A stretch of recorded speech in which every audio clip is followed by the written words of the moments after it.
esforzaste por sacarme una sonrisa. Si nos ponen a elegir entre lo bueno y lo malo, ¿cuál de esas dos elegiríamos? Si nos ponen a elegir entre el bien y el mal, ¿cuál es nuestra decisión? En el estudio de esta noche vamos a estar meditando un camino y una esperanza que nos aguarda a todos. El estudio de esta noche se titula La tercera venida de Jesús y el fin del pecado. Es un repaso breve de lo que hemos venido hablando durante el transcurso y el trayecto de todos los estudios bíblicos que hemos estado realizando. Yo les pido que puedan acompañarme en la lectura y en el análisis de ciertos versículos que vamos a estar compartiendo. Pablo dice, porque la paga del pecado es muerte, pero la dádiva de Dios es vida eterna en Cristo Jesús, Señor nuestro. ¿De qué muerte está hablando Pablo acá en Romanos 6:23? Pablo aquí está exponiendo la muerte eterna, de la muerte del cual vamos a estar hablando en nuestra meditación de esta noche.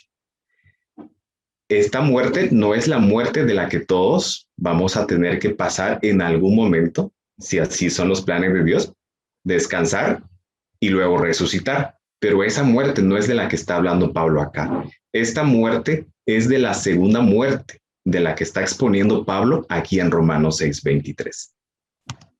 En Apocalipsis capítulo 20, versículo 3, en el estudio pasado, estábamos hablando del dragón, de la bestia, de Satanás. Y en este verso 3 se nos expone lo siguiente: lo arrojó al abismo, lo encerró y puso un sello sobre él, para que no engañara más a las naciones hasta que fueran cumplidos 1000 años. Después de esto, debe ser desatado por un poco de tiempo. Este evento ocurre aquí en la tierra. Cuando Jesús viene por los suyos en su segunda venida, inicia el acontecimiento del milenio. Pero luego que transcurre el milenio, dice el relato bíblico, después de esto debe ser desatado por un poco de tiempo. ¿De quién estamos hablando en este versículo? De Satanás, del dragón, del diablo. Después de esto, después de los 1000 años, dice, debe ser desatado por un poco de tiempo. Hay una discusión teológica para saber cuánto tiempo es esto. Termina los 1000 años y ocurre el tiempo. No hay un tiempo definido como tal escrito en la Biblia para decir una cantidad exacta. Pero lo que sí sabemos de que ese tiempo que transcurre después del milenio, cuando es desatado el enemigo de Dios, es tiempo suficiente para que nuevamente haga de las suyas. En Apocalipsis capítulo 20, versículo 5, encontramos lo siguiente: pero los otros muertos no volvieron a vivir hasta que se cumplieron 1000 años. Esta es la resurrección. Bien, terminan los 1000 años, Satanás es suelto por un poco de tiempo. De las personas que quedaron acá en la tierra, las personas impías, las personas que no fueron llevados al cielo, las personas que con el resplandor de la segunda venida de Jesús quedaron muertos aquí en la tierra, y también de las personas que ya estaban muertas, porque no fueron dignos y merecedores de ir con Jesús en esa segunda venida. En Apocalipsis 25 nos dice, pero los otros muertos, ¿de qué otros muertos? De estas personas que no ascendieron con Jesús en su segunda venida, no volvieron a vivir hasta que se cumplieron 1000 años. Es decir, después de los 1000 años, estas personas impías que estaban muertas en la tierra, con el poder de Dios también los mandan a resucitar y resucitan después de esos 1000 años. Ellos nuevamente vuelven a la vida. Cabe destacar un detalle aquí de estas personas que resucitan, no tienen las mismas condiciones que las personas que resucitan en la segunda venida de Jesús, las personas justas. Nos dimos cuenta en el estudio pasado, en todos estos estudios, nos dimos cuenta que las personas que resucitan para ir con Jesús en el cielo, en la segunda venida, resucitan renovados, resucitan rejuvenecidos, resucitan un nuevo cuerpo, resucitan con el poder de Dios transformados, como lo dice Pablo en 1 Corintios 15. Pero estas personas que resucitan después del milenio no tienen esas características. Resucitan con el mismo sentir y con el mismo pensar con el cual ellos murieron, es decir, en el pecado. Siempre tomarán las mismas condiciones que tenían antes de fallecer. Entonces, ellos resucitan con los mismos padecimientos, con los mismos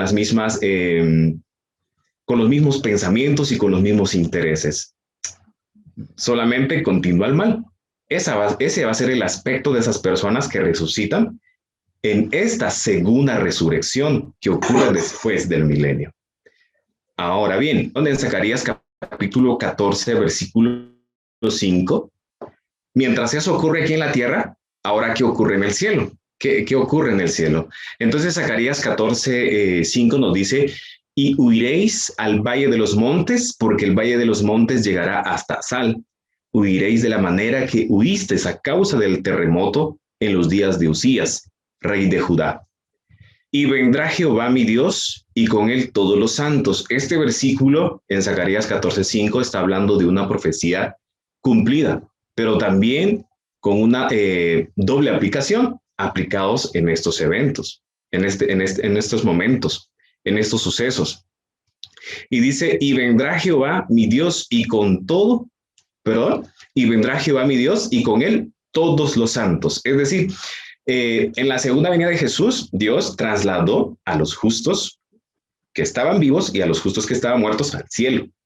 Estando allá 1000 años, ahora dice Zacarías de que ellos retornan a la tierra. Y dice: vendrá Jehová mi Dios, y con él todos los santos. Jesús viene y retorna por tercera vez, en su tercera ocasión aquí en la tierra. Como tal, no lo dice la Biblia, como lo decía nuestro eslogan o el título de nuestro estudio, la tercera venida de Jesús y el fin del pecado. En la Biblia no encontramos descrito literalmente eso, diciendo la tercera venida de Jesús acontecerá de esta manera, no lo dice. Pero nosotros por interpretación nos damos cuenta que Jesús viene por tercera vez después del milenio. Y vendrá Jehová mi Dios, y con él todos los santos. Retorna Jesús a esta tierra después del milenio por tercera vez. Y entonces Apocalipsis 21 nos narra: y yo, dice Juan, vi la santa ciudad, la nueva Jerusalén, descender del cielo, de parte de Dios, ataviada como una esposa, hermoseada para su esposo. Entonces dice Juan: yo vi la santa ciudad, la nueva Jerusalén. Es decir, Dios desciende del cielo con esta ciudad santa, con esta ciudad amada, y dentro de esa ciudad los justos que estuvieron 1000 años allá con Dios en el cielo, retornan a la tierra. Mientras desciende la nueva Jerusalén, en Zacarías capítulo 14, versículo 4 dice: en aquel día se afirmarán sus pies sobre el monte de los olivos, que está enfrente de Jerusalén al oriente. El monte de los olivos se partirá por la mitad, de este a oeste, formando un valle muy grande. La mitad del monte se apartará hacia el norte y la otra mitad hacia el sur. ¿Se recuerdan ustedes cuál fue el lugar geográfico en donde Jesús se despidió de sus discípulos? ¿Se recuerdan de ese evento? Cuando Jesús se despide de sus discípulos y asciende nuevamente al cielo. ¿Cuál fue ese lugar? ¿Se recuerdan? En el Monte de los Olivos. Ahí fue donde Jesús se despidió de sus discípulos. Y en este caso, nuevamente Jesús en su tercera venida retorna en la ciudad amada, en la Nueva Jerusalén, y retorna, y su ubicación geográfica fue en el punto en donde él se despidió, en el monte de los olivos nuevamente. Zacarías capítulo 14, verso 4 lo dice. Su retorno por tercera vez va a ser ahí. En esta tercera vez sí va a tocar tierra. En la segunda venida nos dimos cuenta que no tocará tierra. Estando en Zacarías capítulo 14, versículo 9 nos cuenta, y Jehová será rey sobre toda la tierra. En aquel día Jehová será único y único será su nombre. Entonces nos damos cuenta de que aquí se proclama como Jehová siempre ha sido, lo es y lo será, rey del universo, rey de toda la creación. Pero ahora ya nos damos cuenta en Zacarías capítulo 14, versículo 9, y Jehová será rey sobre toda la tierra. Recuerden de que Satanás se había prorrogado ese título de ser el príncipe de esta tierra, de ser el dueño de este mundo, pero ahora vemos que ya no lo es más, porque aquí se nos relata, y Jehová será rey sobre toda la tierra. Entonces, hecho esto, en Apocalipsis 27, después de que se cumplen los 1000 años, entonces Satanás será suelto. Pero ¿para qué será suelto Satanás? O sea, Satanás en verdad no estaba amarrado, no estaba encadenado, no estaba en una prisión, no estaba así literal, sino que estaba encadenado, como lo decían los primeros versículos de Apocalipsis 20, por el hecho de que las personas malas, las personas que seguían consejos, las personas que seguían los planes de Satanás, pues ya habían fallecido en la segunda venida de Jesús. Entonces, durante los 1000 años no tenía a quién engañar, con quién planificar, con quién hacer más cosas. Pero ahora, cuando pasan los 1000 años, nos damos cuenta que las personas impías resucitan en esta segunda resurrección. Nos damos cuenta entonces de que ahora Satanás, por un poco de tiempo, es suelto. Entonces se le suelta de esas ataduras figurativas. Ahora tiene nuevamente con quién planificar, con quién maquinar, con quién organizar un ataque más. Ahora tiene él la oportunidad de volver a engañar a las personas. Obviamente de las personas impías que habían resucitado en esa segunda resurrección. Y una vez de que es suelto, en Apocalipsis 28 dice, y saldrá a engañar a las naciones que están en los 4 ángulos de la tierra. Solo pónganse a pensar, desde Adán hasta la última persona que nació cuando Jesús vino, ¿cuántas personas estadísticamente han vivido o han existido? No tenemos un dato, no tenemos un número, pero una cantidad que no podemos imaginar de personas que se quedaron aquí en la tierra, murieron aquí a causa del pecado, se quedaron. Y entonces ellos obviamente son las personas que resucitan después del milenio. Son incontables personas, son multitudes de gentes. Imagínense ustedes las personas que vivían antes del diluvio. ¿Recuerdan la historia de Noé? Cuando Dios destruyó la tierra, contenido de la tierra a través de un diluvio. Las personas antidiluvianas, como se le podría llamar, esas personas eran personas longevas, eran personas fuertes, eran personas que tenían pensamientos y una inteligencia pues que quizá hoy no se podría ver. Esas personas impías resucitan también y están aquí en este grupo, en los 4 ángulos de la tierra. O sea, podemos imaginar cuántas personas realmente resucitan impías, cuántas personas resucitan. Y entonces Satanás es suelto y ahora tiene tiempo y tienes espacio para engañar a todas esas personas. ¿Y para qué? A fin de reunirnos para la batalla. ¿Y de cuál batalla estamos hablando? En Apocalipsis capítulo 20, versículo 9 nos dice, subieron por la anchura de la tierra y rodearon el campamento de los santos y la ciudad amada. Ahora bien, ellos vienen, organizan, se planifican para venir a atacar a la ciudad amada. Es decir, ellos se dan cuenta de que los que están dentro de la ciudad amada son pocos. Ellos dicen, miren, nosotros somos más, somos innumerables, son millones de personas. Entonces Satanás dice, somos más nosotros, podemos atacarlos a ellos, podemos reclamar lo que es nuestro por derecho. Y entonces Satanás nuevamente intenta engañar para tomar a la ciudad amada. Mientras ellos sitian la ciudad, mientras ellos rodean la ciudad, entonces ocurre el siguiente evento. En Apocalipsis 7:9 entonces dice, mientras los que están fuera de la ciudad sitian la ciudad, rodean la ciudad, planifican apoderarse de la ciudad, porque creen que es de ellos por derecho, es el engaño de Satanás a todas estas personas en los 4 ángulos de la tierra que resucitan, personas impías. Entonces ahora, dentro de la ciudad que está ocurriendo, en Apocalipsis 20:11, me adelanté un versículo, en Apocalipsis 20:11 dice, vi un gran trono blanco y al que estaba sentado en él, de delante del cual huyeron la tierra y el cielo y ningún lugar se halló para ellos. Mientras ellos citen la ciudad, Juan dice, miren, yo vi un trono blanco. Un trono se refiere a un establecimiento de juicio. Blanco, la pureza y la perfección de ese juicio. Y al que estaba sentado en él. Aquí no se describe qué personaje estaba sentado en este trono, ¿verdad? No se describe qué personaje estaba sentado en este trono. Pues sabemos nosotros de que Dios Padre le entregó al Hijo todo juicio. Pero sabemos también de que Dios Padre y Dios Hijo, pues tienen la misma función. Aunque no se describe qué personaje es el que está sentado en este trono, pero sabemos de que se sientan a juzgar. Y claramente, como lo dice el Evangelio de Juan, que Dios Padre le entrega el juicio en las manos de Jesús y vamos a ponerle nombre. Vamos a decir que es Jesús el que se sienta a juzgar.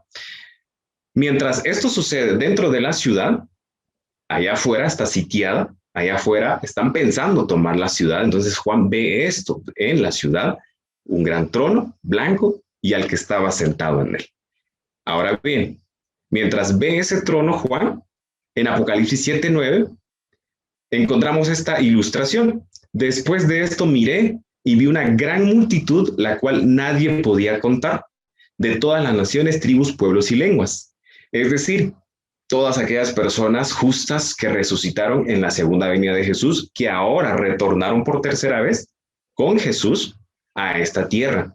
Y aquí encontramos a todas las personas que un día nosotros, o que nosotros hoy en día, o en nuestra vida, admiramos. A todas esas personas que quizá nos encantan de que se nos hable de ellos. Por ejemplo, yo no sé qué personajes bíblicos conocemos, pero ellos están ahí en ese momento. Podríamos mencionar, por ejemplo, a Pablo, podríamos mencionar a Moisés, podríamos mencionar a Daniel, podríamos mencionar, no sé, a David, a cuántos personajes nosotros admiramos, ahí están ellos. Estaban delante del trono y en la presencia del Cordero, vestidos de ropas blancas y con palmas en sus manos. Eso dice Apocalipsis 7:9. Entonces, estaba sitiada la ciudad, dentro de la ciudad se ve el trono blanco y uno que estaba sentado en ese trono. Ahora, en la ciudad, estaban las multitudes de personas, estaban delante del trono, en presencia del Cordero, el Cordero de Jesús, vestidos de ropas blancas y con palmas en sus manos. Ahora, ¿qué ocurre? ¿Qué ocurre? En Apocalipsis 7:10, clamaban a gran voz, dice Apocalipsis 7:10, clamaban a gran voz diciendo, la salvación pertenece a nuestro Dios, que está sentado en el trono y al Cordero. Ellos dicen eso. La salvación pertenece a nuestro Dios, que está sentado en el trono y al Cordero. Ahora bien, mientras ellos exclaman eso, sigue el evento, sigue la historia. En Apocalipsis capítulo 20, versículos 12 al 13 dice, y vi los muertos, grandes y pequeños. ¿De qué muertos, grandes y pequeños está hablando? De los que acaban de resucitar, de los que resucitaron después del milenio, las personas impías. Y dice Juan en Apocalipsis 20, 12, 13, y vi los muertos grandes y pequeños de pie ante Dios. Los libros fueron abiertos y otro libro fue abierto, el cual es el libro de la vida. Y dice Apocalipsis 20, 12 al 13, y fueron juzgados los muertos por las cosas que estaban escritas en los libros, según sus obras. Entonces, esas personas que resucitaron después del milenio, hablando de las personas impías, son juzgados por todas las cosas que estaban escritas en los libros, según sus obras. Y ese es el momento en donde las personas querían atacar la ciudad, se recuerdan, querían tomar la ciudad, pero mientras ellos querían, se ve el trono blanco y uno sentado en él, una multitud dentro de la ciudad amada, alaban a quien está en el trono y al Cordero también. Y entonces se abren los libros y son juzgados todas esas personas que resucitaron después del milenio, hablando de las personas impías, fueron juzgados por todas las cosas que están escritas en esos libros, según sus obras. Las personas se dan cuenta de que los juicios de Dios son perfectos. Hay una escritora y que amplía un poquito más este hecho, y dice ella en su escrito dice ella de que como película, todas esas personas impías se les aparece en la mente de ellos todos esos momentos de oportunidad que Dios les dio para poder aceptar su gracia, para poder aceptar su amor, para poder aceptar la salvación. Se les aparece en la mente todos esos hechos, todos esos actos que los llevaron hasta que llegaron al punto de la perdición.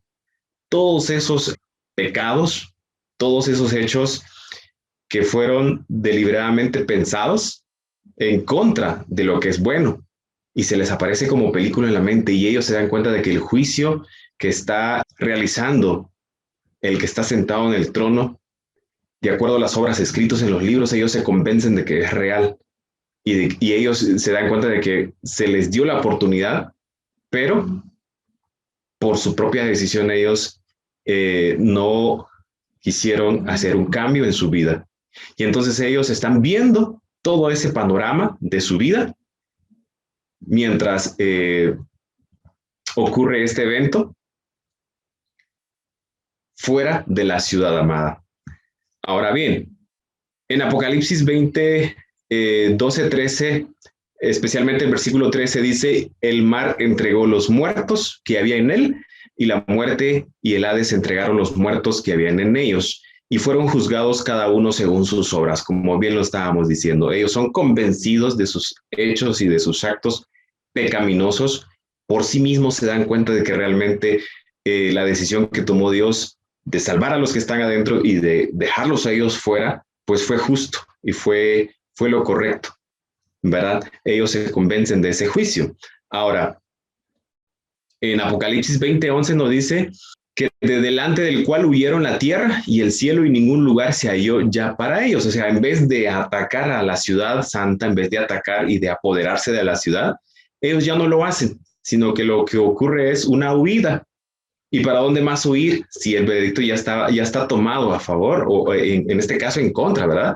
De ellos. Entonces ellos huyen, frenan, ya no atacan, ya no se apoderan de la ciudad que el enemigo de Dios, el diablo, les había dicho de que debían de hacer en ese momento. Ya no lo hacen.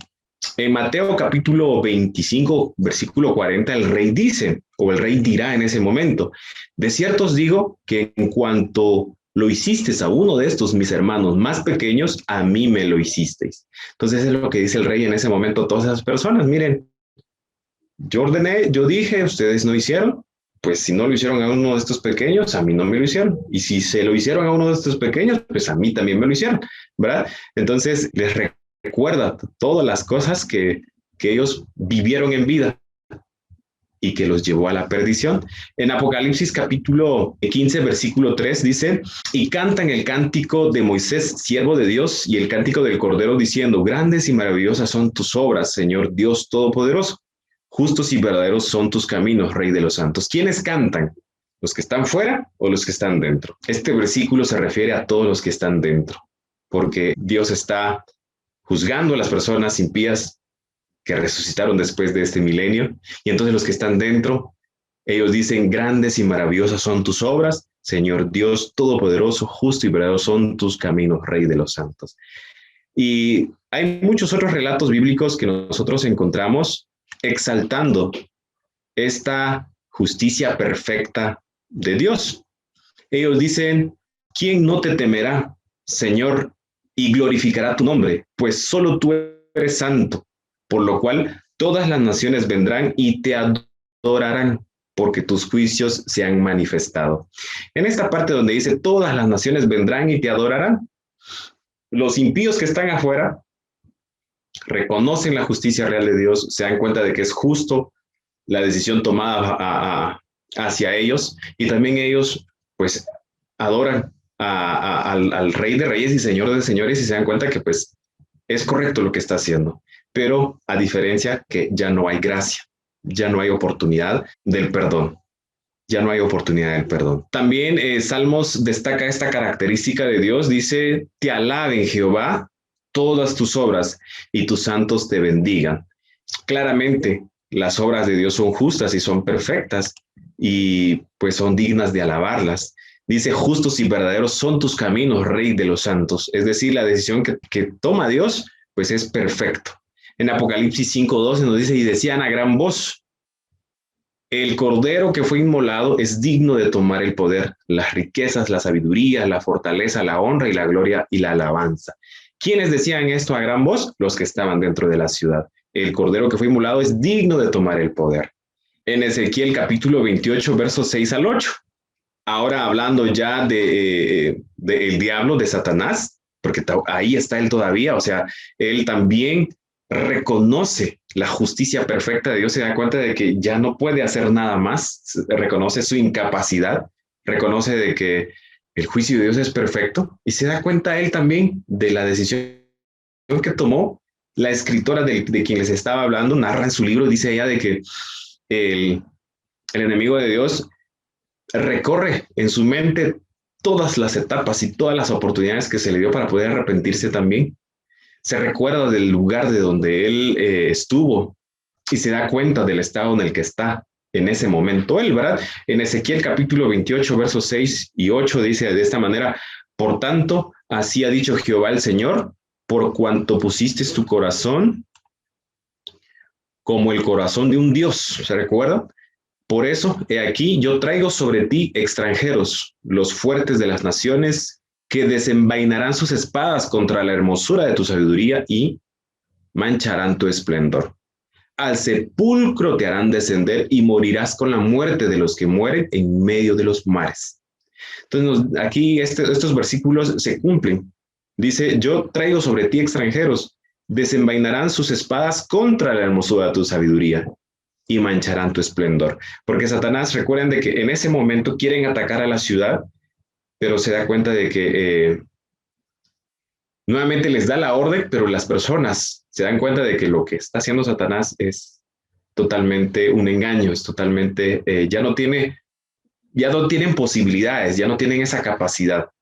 Y entonces ahora ellos se vuelven contra sus líderes, se vuelven contra esas personas que los llevaron a tomar esa mala decisión, se vuelven contra todas esas personas que quizá influyeron en hacer lo que ellos hicieron. Entonces aquí dice, desenvainarán sus espadas contra la hermosura de tu sabiduría y mancharán tu esplendor, hablando de Lucifer, en este caso ya siendo Satanás, ¿verdad? Al sepulcro te harán descender y morirás con la muerte de los que mueren en medio de los mares. Es decir, Satanás también, después de este conflicto entre ellos mismos, entre los impíos, ocurre lo siguiente. En Ezequiel sigue narrando, a causa de tu inmenso trato comercial, te llenaste de la iniquidad y pecado, y pecaste, por cual yo te eché del monte de Dios y te arrojé de entre las piedras del fuego. Querubín protector, le dice, ¿verdad? Se enalteció tu corazón a causa de tu hermosura, corrompiste tu sabiduría a causa de tu esplendor. Y esta parte final de estos versículos se cumplen. Yo te arrojé por tierra y delante de los reyes te pondré por espectáculo. Obviamente, todos los impíos que resucitan de los 4 ángulos de la tierra que nos dimos cuenta, se convencen de que realmente todo era un engaño de Satanás. Se dan cuenta de que no hay salida y no hay más solución a los actos cometidos. Sigue el relato bíblico, con tus muchas maldades y con la iniquidad de tus tratos comerciales, profanaste tu santuario. Yo pues saqué fuego de en medio de ti, el cual te consumió, y te puse en ceniza sobre la tierra, ante los ojos de todos los que te miran. Todos los que te conocieron de entre los pueblos se quedarán atónitos por causa tuya.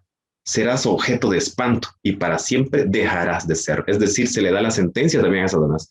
Y para siempre dejarás de ser. Nunca más vas a existir. Es lo que se le está diciendo a Satanás. En Salmos 11:6 Dice, sobre los malos hará llover calamidades, fuego y azufre, y viento abrasador será la porción de su copa. Ellos están fuera de la gran ciudad. Los santos que descendieron con Jesús de la ciudad están allí adentro.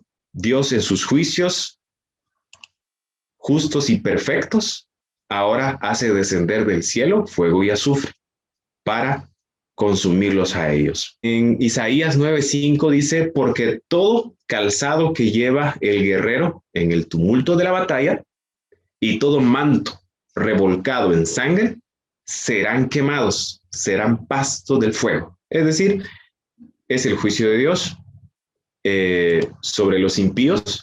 En Apocalipsis 20:15 dice, el que no se halló inscrito en el libro de la vida fue lanzado al lago de fuego. ¿Se recuerdan cuando fueron abiertos los libros? Y dice, y fue abierto otro libro, el de la vida. Y aquí en Apocalipsis 20:15 nos dice, el que no se halló escrito en el libro de la vida fue lanzado al lago de fuego, ¿verdad? En Malaquías 4:1, como bien lo estuvimos estudiando también la semana pasada, ciertamente viene el día ardiente como un horno, y todos los soberbios y todos los que hacen maldad serán estopa. Aquel día, dice, vendrá, los abrazará, dice Jehová de los ejércitos, y no les dejará ni raíz ni rama, ¿verdad? Serán estopa, no les dejará ni raíz ni rama. Es decir, aquí estamos hablando del fin del pecado, ¿verdad? Es decir, aquí estamos exponiendo el fin del pecado, lo que decía Pablo, ¿verdad? La paga del pecado es muerte, más la dádiva en Jesús, pues es la vida eterna, como lo decía Pablo en Romanos 6:23, ¿se recuerdan? Y aquí, justamente, en este momento, es en donde se le da fin al pecado, porque dice, no les dejará ni raíz ni rama, es decir, toda semilla de pecado desaparece. Porque si nos dimos cuenta también en Ezequiel, se le decía a Satanás de que no dejarás de existir, o sea, el autor y el que hizo que el pecado se propagara durante muchos milenios va a desaparecer. Las personas que también aceptaron ese hecho mal, ese pecado, también desaparecerán. Entonces, el pecado terminará, obviamente, antes de haber hecho un juicio de Dios y cada una de esas personas de haberse convencido de que el juicio de Dios fue perfecto y fue justo. En Isaías 14:7 nos dice, toda la tierra está en reposo y en paz prorrumpen los hombres en cánticos. Imagínense, hasta después de ese momento, como lo decía Apocalipsis 20:3, y será suelto por un poco de tiempo. Y lo decíamos, ¿verdad? Había una discusión teológica, ¿cuánto tiempo ocurre después del milenio para que sucedan todos estos eventos? No sabemos en cantidad exacta cuánto tiempo realmente pasa. Pero después de todo eso, cuando el pecado es destruido, cuando su autor es destruido, cuando las personas se dan cuenta de que los juicios de Dios es justo y es perfecto y también son destruidos, hasta después de ello dice, toda la tierra está en reposo y en paz prorrumpen los hombres en cánticos. La semana pasada nos dimos cuenta de que pues el fuego eterno, porque el autor de ese fuego es eterno, ¿verdad? Los consume cada uno de acuerdo a la magnitud de su comportamiento equívoco aquí en la tierra. Obviamente el último en ser consumido como tal, porque lleva la culpabilidad de toda la humanidad, es el enemigo de Dios, es el diablo. Entonces, una vez que desaparece, una vez que se termina, una vez que queda como estopa, dice el versículo de Malaquías capítulo 4, versículo 1, entonces toda la tierra está en reposo. Ahora toda la tierra está en reposo y en paz. Prorrumpen los hombres en cánticos. También lo dice Apocalipsis 19:6, y oí como la voz de una gran multitud, obviamente la multitud que estaba dentro de la ciudad, como el estruendo de muchas aguas y como la voz de grandes truenos, que decía, aleluya, porque el Señor nuestro Dios Todopoderoso reina. Quiero compartirles este último versículo en Apocalipsis 21:4, y con esto quiero terminar. Enjugará Dios toda lágrima de los ojos de ellos. ¿De quiénes ellos? De los que están dentro de la ciudad amada, de los que están adorando y exaltando al Cordero. Y ya no habrá más muerte, ni habrá más llanto, ni clamor, ni dolor, porque las primeras cosas ya pasaron. Entonces, como lo decíamos al inicio de este estudio, Si nos ponen a elegir entre la vida y la muerte, ¿qué elegimos? Nos damos cuenta que las personas que están fuera de la ciudad amada, la cual desciende del cielo, en la tercera venida de Jesús, ellos eligen la muerte. Y los que están dentro de la ciudad amada, los que alaban al Cordero, ellos eligieron la vida. Los que estaban fuera de la ciudad eligieron hacer lo malo y los que estaban adentro eligieron hacer lo bueno. Los que estaban fuera de la ciudad eligieron no obedecer los mandamientos de Dios y los que estaban dentro de la ciudad sí eligieron obedecer los mandamientos de Dios. Los que estaban fuera de la ciudad no aceptaron a Jesús como su único Salvador, por gracia. Y los que estaban dentro de la ciudad fueron los que sí aceptaron ese llamado de Dios, esa gracia por fe, la salvación en Cristo Jesús. Eso lo dice la Biblia. Y así como el evento literal lo narra Apocalipsis 20, también vamos a seguir estudiando la otra semana qué ocurre con esa ciudad ya asentada en el Monte de los Olivos, qué ocurre con la tierra, porque recuerden, fuera de la tierra hay un caos, los impíos son destruidos. Ahora bien, hoy que tenemos vida, hoy que tenemos salud, ¿qué decisión nosotros tomamos? Pero ya nos dimos cuenta las consecuencias eternas que traen la decisión que nosotros tomamos segundo a segundo, minuto a minuto. Dios nunca va a violar nuestro libre albedrío, siempre lo va a respetar. Pero recuerden de que Él está en la puerta, tocando, la puerta de nuestro corazón, diciendo, mira, yo quiero salvarte, yo quiero estar contigo, yo quiero pasar una vida en eternidad contigo. Mientras vivas aquí en la tierra, voy a estar contigo aquí en la tierra, pero yo te quiero llevar conmigo. Nuevamente volveremos a esta tierra. Es lo que está diciendo Dios para nosotros hoy. Nuevamente volveremos a esta tierra. El mal va a terminar, el pecado va a terminar. Y esta tierra nuevamente la voy a recrear, porque Él es nuestro creador.